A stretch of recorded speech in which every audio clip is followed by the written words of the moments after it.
All right, we are going to finish holes, and I'm going to get right to it because there's a lot left to read. They slowly walked back to camp. The tall man was the Texas Attorney General, the chief law enforcement officer for the state. Stanley's lawyer was named Miss Moregno. Stanley held the suitcase. He was so tired he couldn't think straight. He felt as if he was walking in a dream, not quite able to comprehend what was going on around him. They stopped in front of the camp office. Mr. Sir went inside to get Stanley's belongings. The Attorney General told Mr. Pendanski to get the boys something to drink and eat. The warden seemed as dazed as Stanley. "You can't even read," she said to Zero. Zero said nothing. Miss Moregno put a hand on Stanley's shoulder and told him to hang in there. He would be seeing his parents soon. She was shorter than Stanley, but somehow gave an appearance of being tall. Mr. Pendanski returned with 2 cartons of orange juice and 2 bagels. Stanley drank the juice, but didn't feel like eating anything. "Wait!" the warden exclaimed. "I didn't say they stole the suitcase. It was his suitcase, obviously, but he put my things from my cabin inside of it." "Well, that isn't what you said earlier," said Miss Moregno. "What's in the suitcase?" the warden asked Stanley. "Tell us what's in it. Then we'll open and see." Stanley didn't know what to do. "Stanley, as your lawyer, I advise you not to open your suitcase," said Miss Moregno. "He has to open it," said the warden. "I have the right to check the personal property of any of the detainees. How do I know there aren't drugs or weapons in there? He stole a car, too. I've got witnesses." She was nearly hysterical. "He's no longer under your jurisdiction," said Stanley's lawyer. "He has not been officially released," said the warden. "Open the suitcase, Stanley." "Do not open it," said the lawyer. Stanley did nothing. Mr. Sir returned from the office with Stanley's backpack and clothes. The Attorney General handed Miss Moregno a sheet of paper. "You're free to go," he said to Stanley. "I know you're anxious to get out of here, so you can just keep the orange suit as a souvenir, or burn it, whatever you want. Good luck, Stanley." He reached out his hand to shake, but Miss Moregno hurried Stanley away. "Come on, Stanley," she said. "We have a lot to talk about." Stanley stopped and turned to look at Zero. He couldn't just leave him here. Zero gave him a thumbs up. "I can't leave Hector," Stanley said. "I suggest we go," said his lawyer with a sense of urgency in her voice. "I'll be okay," said Zero. His eyes shifted from Mr. Pendanski on one side of him to the warden and Mr. Sir on the other. "There's nothing I can do for your friend," said Miss Moregno. "You are released pursuant to an order from the judge." "They're going to kill him," said Stanley. "Your friend is not in danger," said the Attorney General. "There's going to be an investigation into everything that's happened here. For the present, I am taking charge of the camp."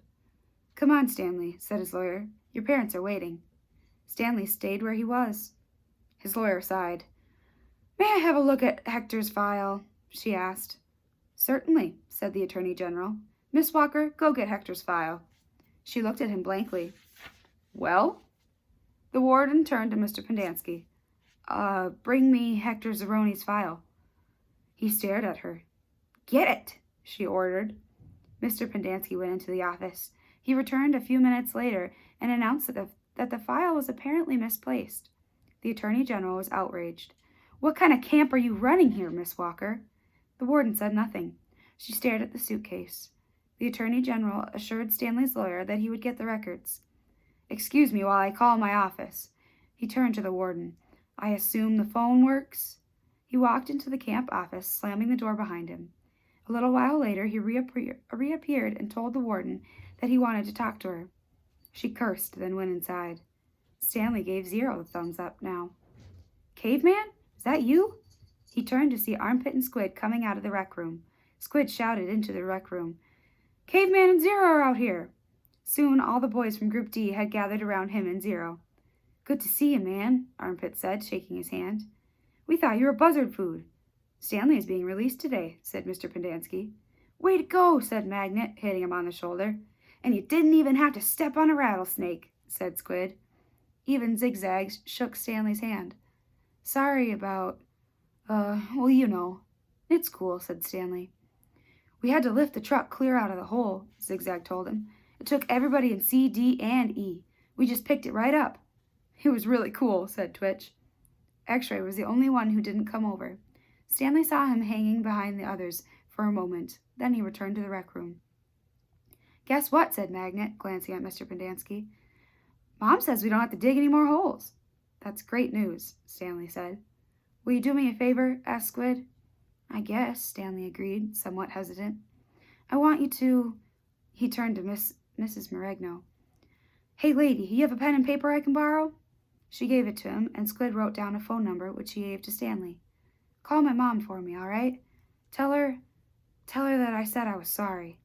Tell her Alan said he was sorry. Stanley promised he would. Now you be careful in the real world, said Armpit. Not everyone is as nice as us. Stanley smiled. The boys departed when the warden came out of the office. The Attorney General was right behind her. My office is having some difficulty locating Hector Zeroni's records, the Attorney General said. So you have no claim of authority over him? Asked Mrs. Meregno. I didn't say that. He's in the computer. We just can't access his records. It's like they've fallen through a hole in cyberspace. A hole in cyberspace? Miss Meregno repeated. How interesting. When is his release date? I don't know. How long has he been here? Like I said, we can't. So what are you planning to do with him? Keep him confined indefinitely, without justification, while you go crawling through black holes in cyberspace? The Attorney General stared at her. He was obviously incarcerated for a reason. Oh, and the reason was what? The Attorney General said nothing. Stanley's lawyer took hold of Zero's hand. Come on, Hector, you're coming with us. Chapter 49. There never used to be yellow-spotted lizards in the town of Green Lake. They didn't come to that area until after the lake had dried up, but the townsfolk had heard about the red-eyed monsters living in the desert hills. One afternoon, Sam the Onion Man and his donkey Mary Lou were returning to his boat, which was anchored just a little offshore. It was late in November, and the peach trees had almost lost all of their leaves. Sam! Someone called. He turned around to see 3 men running after him, waving their hats. He waited. Afternoon, Walter, Bo, and Jesse. He greeted them as they walked up, catching their breath. Glad we caught you, said Bo. We're going rattlesnake hunting in the morning. We want some of your lizard juice, said Walter. I ain't scared of no rattlesnake, said Jesse, but I don't want to come across one of those red-eyed monsters. I seen them once, and that was enough. I knew about the red eyes, of course, but I hadn't heard about the big black teeth. Sam gave each man 2 bottles of pure onion juice. He told them to drink 1 bottle before going to bed that night, half the bottle in the morning, and then half of the bottle around lunchtime. You sure this stuff works? Asked Walter. I tell you what, said Sam. If it doesn't, you can come back next week and I'll give you your money back. Walter looked around unsure, as Bo and Jesse laughed. Then Sam laughed too. Even Mary Lou let out a rare hee-haw. Just remember, Sam told the men before they left, it's very important that you drink a bottle tonight. You gotta get it in your bloodstream. Lizards don't like onion blood. Stanley and Zero sat in the back seat of Miss Meregno's BMW. The suitcase lay between them. It was locked. They decided they'd let Stanley's father try to open it at his workshop. You don't know what's in it, do you? She asked. No, said Stanley.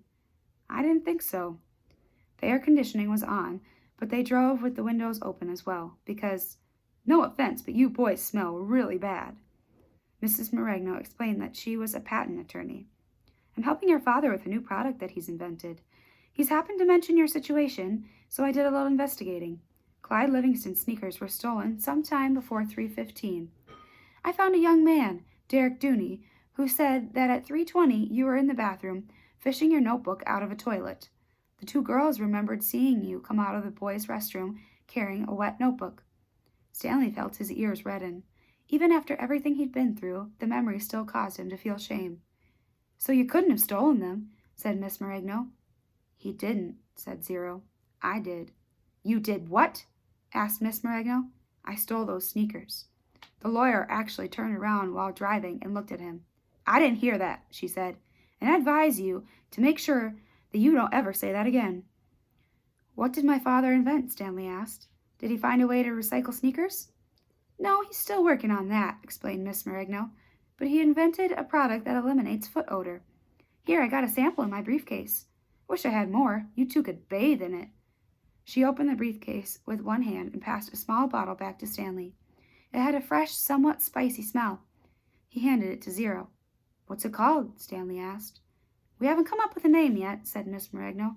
It smells familiar, said Zero. Peaches, right? Said Miss Meregno. That's what everyone says.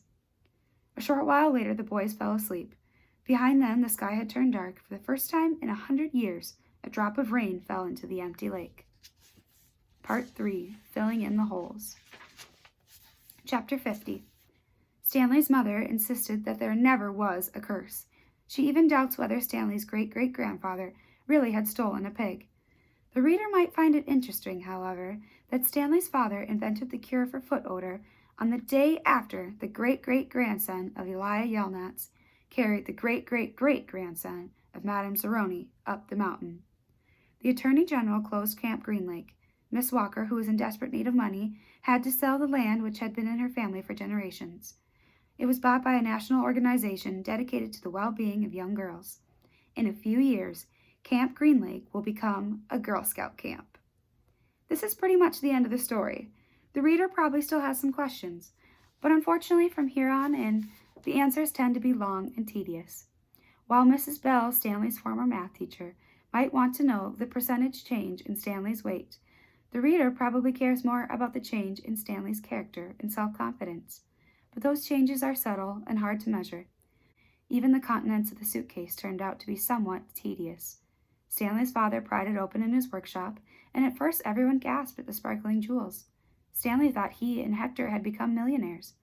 But the jewels were of poor quality, worth no more than $20,000.